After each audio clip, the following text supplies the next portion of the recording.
Hello everyone, কী অবস্থা সবার? আশা করি সবাই ভালো আছেন। আজকের ভিডিওটি হলো যারা ইউরোপে আসবেন, যারা রিসেন্টলি আসবেন, আপনাদের কী কী প্রস্তুতি প্রয়োজন, ইউরোপে আসার পূর্ব প্রস্তুতি কী কী, এখানে আসতে হলে আপনাকে কী কী আনতে হবে, তারপরে এখানে আসার পরে আপনাকে প্রথম অবস্থায় কী কী করতে হবে, এই জিনিসগুলো নিয়ে আজকের ভিডিওতে একটু আমি আলোচনা করব।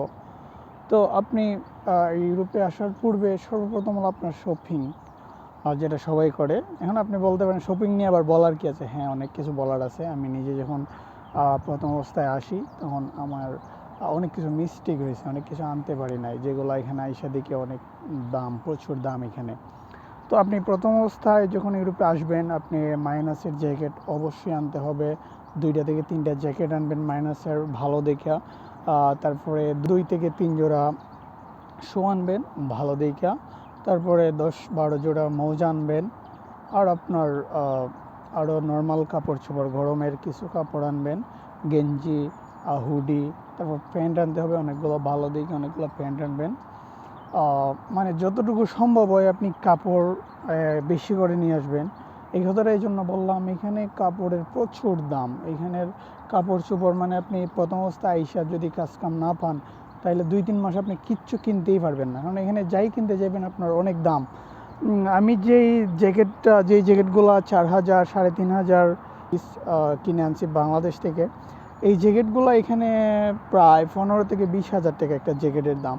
যেই জুতা আমি কিনে আনছি 3,000 টাকা, এই জুতার দাম এখানে 10,000 টাকা, 12,000 টাকা বাংলাদেশের টাকায়। তো আমার এই অভিজ্ঞতা থেকে বলতেছি আর কি, আপনারা যত সম্ভব মানে কাপড় চোপড় বাড়াই আনবেন, কাপড় চোপড় বেশি করে আনার চেষ্টা করবেন। এখানে প্রচুর কাপড় চোপড় প্রয়োজন হয়। আপনার দেখা গেল ভার্সিটিতে এক ক্যাটাগরি কাপড় নিতে হয়, তারপরে আপনি যখন কাজে যাইবেন তখন আরেক ক্যাটাগরির কাপড় নিতে হয়, তারপরে আবার আপনি যখন বাসার মধ্যে থাকবেন তখন আরেক ক্যাটাগরি কাপড় চোপড় নিতে হয়। মানে এখানে প্রায় 3-4 সেট কাপড় আপনার থাকা লাগে, যেগুলো আপনার প্রতিনিয়ত ব্যবহার হয়। সো আপনারা চেষ্টা করবেন বেশি করে কাপড় চোপড় নিয়ে আসার। আর এখানে খাবারের জিনিস তেমন দাম না। খাবারের জিনিস অল্প টাকা হইলে আপনি পাইবেন সব কিছু। খাবার বা ইউজ করার লোশন, তেল, সাবান সব কিছু লিমিটের ভিতরে আছে। কিন্তু আপনার কাপড় চোপড়, প্যান্ট, শার্ট, গেঞ্জি, হুডি, জ্যাকেট, জুতা এগুলো প্রচুর দাম। সো আপনারা চেষ্টা করবেন কাপড় চোপড় একটু বেশি করে আনার, এই আর কি। তো ভিডিওটি দেখার জন্য ধন্যবাদ। আর আপনার ইউরোপ বিষয়ক যে কোনো তথ্য জানতে, যে কোনো কিছু জানতে আমাকে ইনবক্স করুন, অথবা কমেন্টে জানিয়ে দিন। আমি চেষ্টা করব আপনার প্রশ্নের উত্তর দেওয়ার। ওকে, সবাই ভালো থাকবেন। আল্লাহ হাফেজ।